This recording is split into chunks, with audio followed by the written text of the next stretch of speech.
History doesn't make a lot of sense. It's a jumbled collection of people and events that often seem to have nothing to do with one another.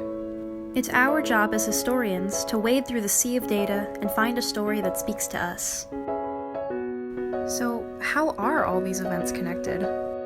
Well, maybe this new technology resulted in these new paintings. And this artist created all of these works. Maybe he also heavily inspired this guy, who was a contemporary sculptor and painter. Any connection that you see is correct and meaningful as long as you can justify it. Be sure to describe how the events are related and back it up with a source. When you export your timeline, your connections will show up right here. History is full of stories. When you make your timeline, find one that speaks to you.